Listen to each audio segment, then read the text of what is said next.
Good day to you from Anagalactic on the 19th day of June, Friday. I hope you're ready for the good weekend ahead. Up here in the corner, you may see a small tail. That is the lab cat. We have some rain here in Chico, yes. She's getting the water off of her back. This operation depends heavily on that cat. You actually need two sides to everything, or how can you distinguish one thing from another? So duality is kind of built into reality. In mathematics, we sometimes use the term binary. And in geometry, you have various aspects of duality, which brings up an interesting topic with which I'd like to open our sequence. What do we mean by continuity?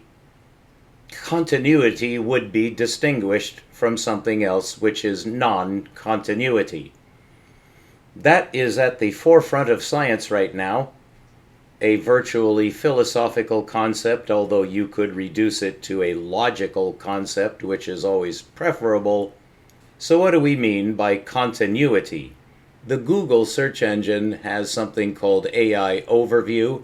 What is a good article online explaining the Bošković concept of continuity? According to Roger Joseph Bošković, the English form of his name, despite the insidious implications of AI, there are, of course, always ulterior motives behind any technology. But as far as I'm concerned, this is the perfect librarian. The best online resources for understanding R.J. Bošković's concept of continuity blend historical physics and philosophy. All right, philosophy in the scientific framework is actually the highest goal of science, to obtain human answers to human questions using rational logic. In the case of science, using a strict form of logic, a little stricter than is used elsewhere in human endeavor, and quite a bit more restrictive than the form of logic used in philosophy. Bošković's continuity principle states that nature transitions through all intermediate states without sudden leaps, for example, in velocity or position, requiring that physical bodies never touch, but rather interact through fields of force. I would say that that's accurate from my own research. The example that I would choose to illustrate what is being said here will concentrate on the sudden leap. Let me repeat that one sentence. Bošković's continuity principle states that nature, that is physics, physical processes, transition through all intermediate states without sudden leaps. In Latin, that is per saltum, that is with a leap. That does not occur. So the continuity principle is against sudden leaps, whereby there is no longer a transition through all intermediate states. You may already know, but I am compelled to state here forthrightly that what is being referred to is a quantum jump. A quantum jump. And this is at the heart of the quantum paradox, and it's stated quite clearly here what that paradox is. What if you discover that there is a sudden leap that does not then transition through all intermediate states? In the case of energy, that is considered to have been proved, and this would pertain to energy, whether directly or indirectly. But in the case of the discovery of the quantum, which was a progressive discovery beginning right at the start of the 20th century, that a transfer of energy does not transition through all intermediate states to complete the transmission of energy. Instead, it is quantized. Quantization is in direct contradiction to continuity. What Bošković is stating according to AI Overview, which I can verify, Bošković begins his most famous work, Theoria Philosophiae Naturalis. What he said is that nature never jumps. It doesn't execute a transfer per saltum by a quantum leap, that there is no such thing as quantization, and that directly contradicts the virtual premise of quantum mechanics, that there is, in fact, a quantum leap in the transfer of energy that was first discovered, according to the historical review of how this phenomenon was discovered, that it was Max Planck who was the first to suggest that when there is an energy transfer, the one that he was referring to was heat transfer, that can only be explained by a quantization of energy. A bit later, about 5 years later, in 1905, if I've got the date right, it's right around there, Albert Einstein himself produced a new concept, a new discovery, which was accepted, although it was difficult to accept at first, that in fact there is a quantization of energy in the transfer of light in something known as the photoelectric effect, by which Albert was able to prove, I would say, fairly well, it certainly is accepted today, that the photoelectric effect demonstrates that during a transfer of energy as light, that it must be quantized in order for it to be transferred.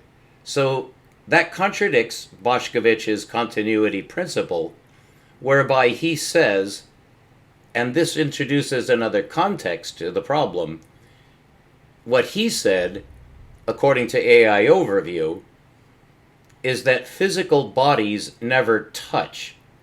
Now, a photon would be a physical body, although it is composed of energy, not matter, but a photon, by definition, is a quantum of energy. And this is where we got the term photon, which was a brand new concept in the theory of light, because according to Maxwell, James Clerk Maxwell, the nature of light is that it is subject to the principle of continuity, that light is essentially a waveform, and a waveform is not quantizable because it's continuous. And that may not make sense to you immediately, because it has not made perfect sense to anybody who has considered this problem, which is summarized in the very famous dichotomy, a binary choice between two possibilities, both of which cannot be true at the same time.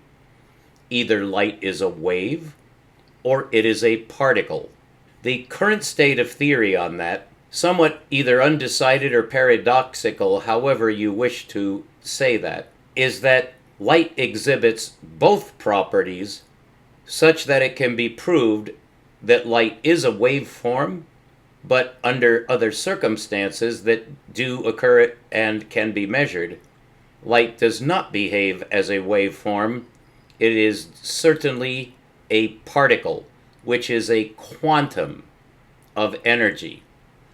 A quantum has possibly two definitions. A quantum, if it's bound, that is, it is a separate entity, you have to put it this way, is it the smallest possible entity?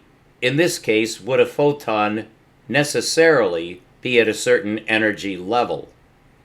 The answer is either yes or no, depending on your frame of reference, which introduces another concept. So this broadens out quite quickly, as you would expect with such a general or abstract concept as continuity, which is transitions through all intermediate states without sudden leaps, whereby a quantization of the energy would violate that it's not continuous. It doesn't transition through all intermediate states. That is, the energy does not execute a continuous process. Instead, it jumps. It comes to a certain threshold where it can no longer remain continuous. It must quantize itself into what would have to be called a particle, and that's a photon. So the answer to the question, the leading question that I just introduced, can it have different energy states? Yes, but it can be indexed on a quantum unit, and that would be a Planck scale unit. In other words, there would be necessarily, in the conceptualization of a quantum of energy, which would necessarily be a particle, a photon is what we would call it, the waveform suddenly collapses, and that is called the collapse of the wave function, which Paul Dirac said virtually is his legacy, that is the only problem that needs to be solved. Because even though there are many problems now having to do with quantization and or continuity, both of which cannot be true at once, how do you solve that? He said if you can solve the problem of the collapse of the wave function, you have solved everything that you need to solve in quantum mechanics, such that then it is fully explicable according to Einsteinian principles, which Paul Dirac certainly attempted to embrace, that everything in science is non-probabilistic.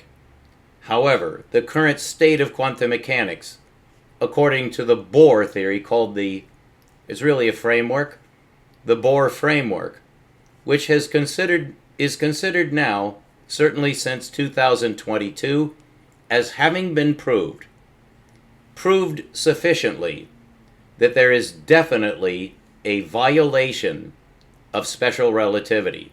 It's actually a violation of relativity, which is that you cannot transcend the speed of light. So the contradiction, which was addressable using Bell's theorem, another complicating factor in our approach to continuity. If you are acquainted with Bell's theorem, you know that it was revolutionary because it gave a means, a valid,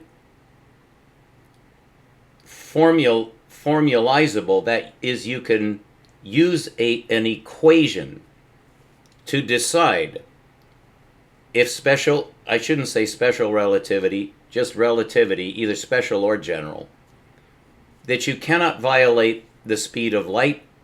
The current state of theory is that yes, you can. It simply violates light speed. But nobody can explain what that means, because it is known in all other contexts, except in this quantization phenomenon, that light speed cannot be exceeded. But as you know from quantum entanglement, the nature of the coordination between two entangled particles, which would be either electrons or photons, because they're pure energy, that if two photons are entangled, this is the usual way of testing this with Bell's theorem, it can also be tested with electrons. I'm not that well versed in the many experiments that have been done, if they were all done with electrons or photons, or some were done with one or the other. But in the final analysis, using more and more advanced technology to test Bell's theorem in the collapse of the wave function, it collapses and violates relativity.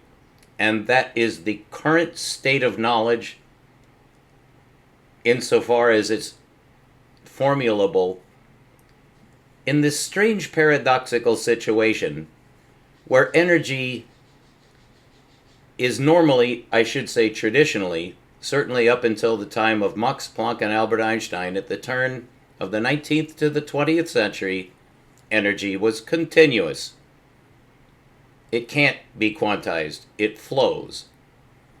That is no longer considered to be absolutely true because at the quantum level, which is subatomic, it has to do with fundamental particles, of which there are essentially three, introducing a footnote due to the standard model of particle physics, which we can't go into now, although I have in several video series.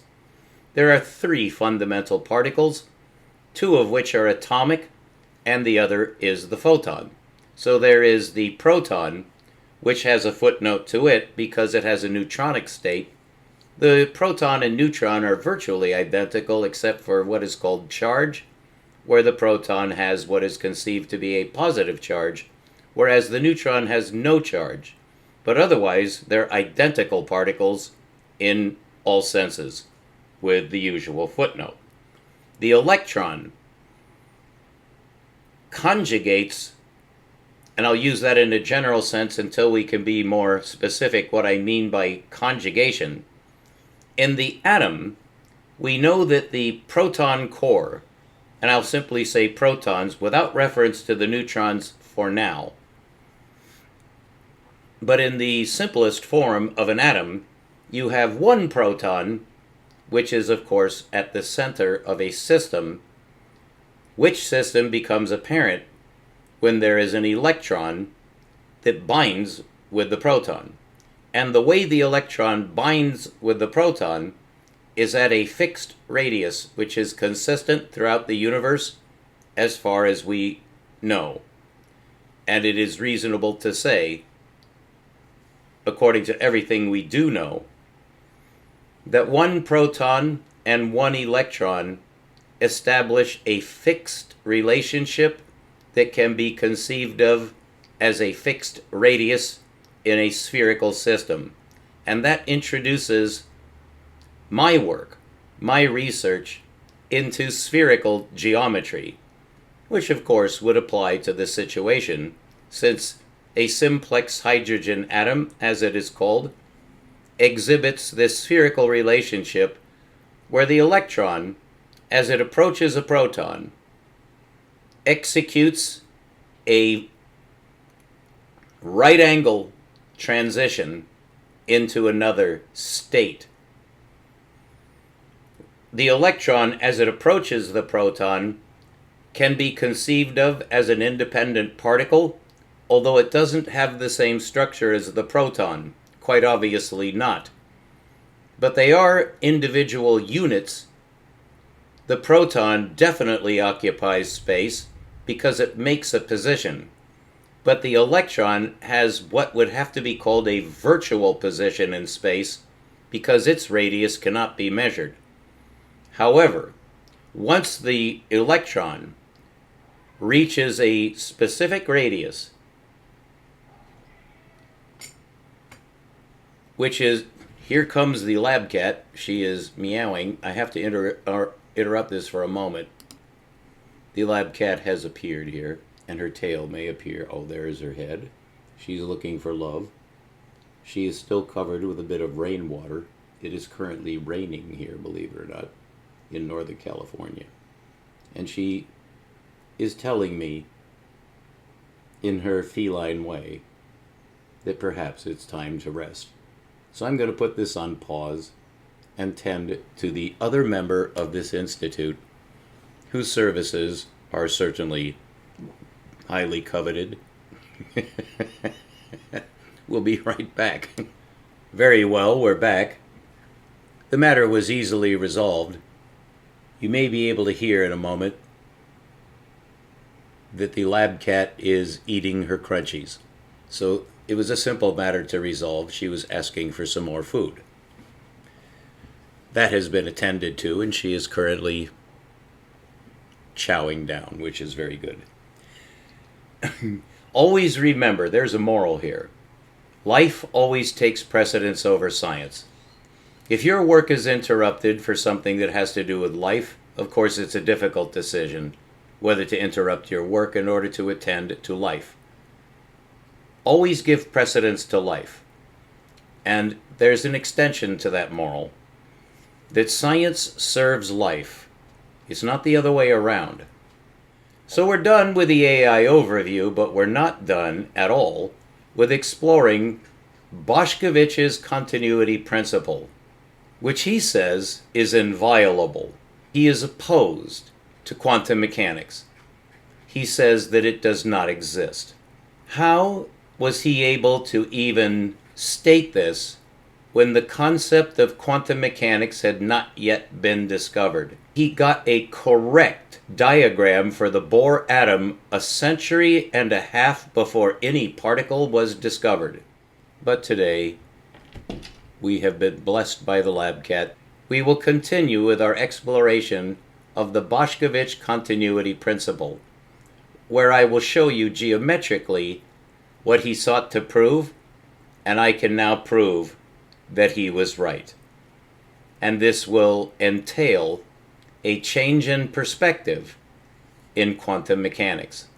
Thank you for tuning in to Anagalactic.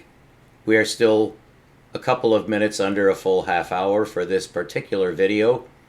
It means a lot to me, having produced 1,700 videos in 4 years, this being the 4-year anniversary of this channel on YouTube, AE. The general prospect of science has a certain view on the per saltum discontinuity in the transfer of energy, that it is a violation of relativity. I will show you that it is not. That will entail an exploration of a new space, which I discovered, although it is known of.